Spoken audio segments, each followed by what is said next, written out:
Welcome to the John Cady podcast.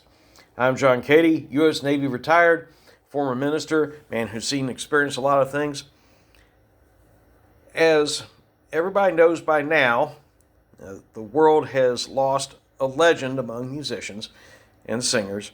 We're talking about the recent passing of John Michael Osbourne, who is better known by his nickname Ozzy Osbourne. Ozzy Osbourne had a very long and illustrious career that spanned well over 50 years, beginning with Black Sabbath and then venturing into a very successful solo career. He is one of the few artists to be inducted into the Rock and Roll Hall of Fame twice. The first time was with Black Sabbath, and then in 2024, he was inducted for his solo work.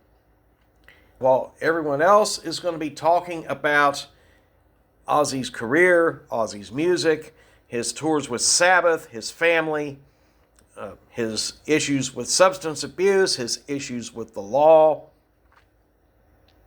I'm going to home in on a few specific songs of Ozzy Osbourne and what they meant to me. I'm going to leave the rest of that to the other podcasters, the other journalists. I'm just going to talk on a few specific songs that meant something to me. And we're going to start at the beginning of his solo career, and that's with Crazy Train.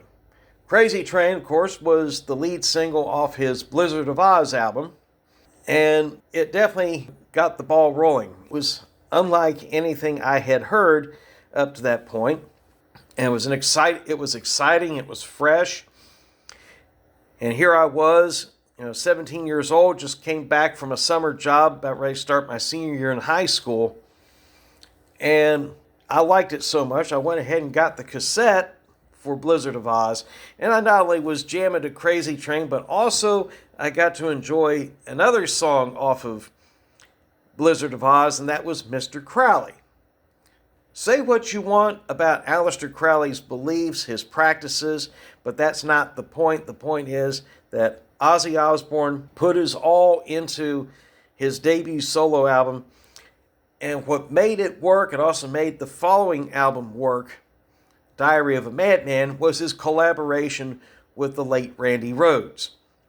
Randy Rhoads was an awesome guitarist. He was one of the founding members of Quiet Riot, as well as the lead guitarist for Ozzy's solo band, and he was one of those who just simply left us way too soon. He was very young when he died in a plane crash. Moving on to the Diary of a Madman. Diary of a Madman, there were two songs off of it that I liked as well. Flying High Again, which was another over-the-top jam of Osbourne's, and Over the Mountain. Both of those together, it just kept it going. It showed that Ozzy was picking up momentum, and he definitely was cementing a place in my memory for his musical contributions. It definitely made me feel good listening to him. It was enjoyable. It was fresh, and it definitely was real good heavy metal. In 1983, he did a live version of the song Paranoid. Now, Paranoid was the classic song that he made famous as a member of Black Sabbath. In his album Speak of the Devil, a live version of Paranoid was included. And between the two, now personally, I still prefer the Black Sabbath original to Ozzy's solo version, but Ozzy's solo version wasn't bad, even though he had a different guitarist, following the unfortunate passing of Rhoads. Bark at the Moon, on the other hand, that was kind of a mixed bag for me. It had Bark at the Moon, the title track was good, but Shot in the Dark, which would become his first full-blown chart single on the Billboard Hot 100, it reached number 68. It wasn't, in my opinion, as good as the first two, and I wasn't sure, how long he was going to keep the momentum going. Then there was Ultimate Sin in 1986. That was good, but Miracle Man, this was an underrated track in 1988. It was from the album No Rest for the Wicked.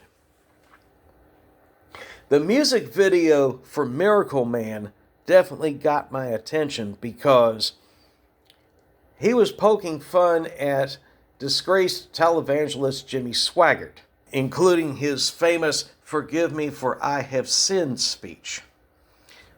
I know that some listeners who are of a stronger Christian conservative base are going to hate on me for this, but hey, Swaggart brought that on himself. And Ozzy Osbourne just simply took advantage of the situation and made a mockery of it because Swaggart's actions were embarrassing to the church. But Miracle Man, as a song, was definitely a good jam, and it showed that he was picking up steam once again. Also in 1988, scrolling down here, looking at his discography, he was a featured artist on Lita Ford's album, Lita. Close My Eyes Forever. It was a change of pace for Osbourne. Osbourne and Ford worked very, very well together. And the song has now come back, and it's very haunting now. Close My Eyes Forever, especially tying in with the recent death of Ozzy Osbourne. And other artists have covered it, and regardless of who's sung it, whether it was the original by Ozzy Osbourne and Lita Ford, or other artists who have, such as the family group Liliac, they started off covering a lot of heavy metal songs, including Ronnie James Dio, Black Sabbath, and Ozzy Osbourne.